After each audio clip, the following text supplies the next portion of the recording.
Can you think so that you don't lie to yourself? Think straight by obeying the law of identity. A red apple cannot be both a totally red apple and a totally green apple at the same time. It remains itself as a red apple and cannot simultaneously be a different color. Each thing is what it is and can't be both itself and something else at the same time. A leopard cannot change its spots. One example of the law of identity being used in the Christian Bible is in Exodus 3:14, where God reveals his name to Moses as I am who I am. This name expresses God's self-existence. God is not defined by anything other than himself, and he does not change or depend on anything else. He, Jesus, is the same yesterday, today, and forever. Hebrews 13:8. Another example of the law of identity being used in the Christian Bible is in John 14:6, where Jesus declares, I am the way and the truth and the life. No one comes to the Father except through me.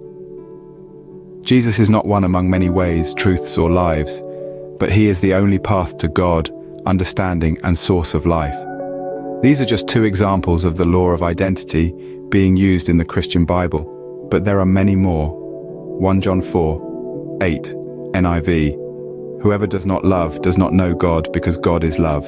Luke 18:19, NIV, why do you call me good? Jesus answered, no one is good except God alone. John 4:24, NIV, God is spirit and his worshippers must worship in the spirit and in truth. Hebrews 12:29, NIV, for our God is a consuming fire. Examples of common mistake in obeying the law of identity. Food labeling. Placing a carton of milk in the refrigerator door where condiments are stored, and then mistakenly thinking that the milk has transformed into a condiment. The milk maintains its identity as a beverage despite its proximity to condiments. Book categorization. Putting a science fiction novel on a bookshelf with textbooks, and then assuming that the novel has become a textbook. The novel retains its identity as a work of fiction meant for entertainment, despite being stored among educational materials. Just because you say it, it does not make it true. A person's language cannot violate the law of identity in thinking straight and still be true. The law of identity states that something cannot both be and not be the same thing at the same time and in the same respect. Statements are evaluated based on their truth value, which is determined by whether they accurately represent reality. If someone were to say, this apple is both completely red and not red, they would be violating the law of identity because they are claiming that the apple is simultaneously two different states, red and not red.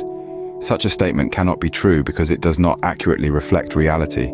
For more, go to lookaroundinrichable.com today, put your email in the pop-up box and click Be Enriched. Subscribe to enrichable.com today and take the next step in your faith journey.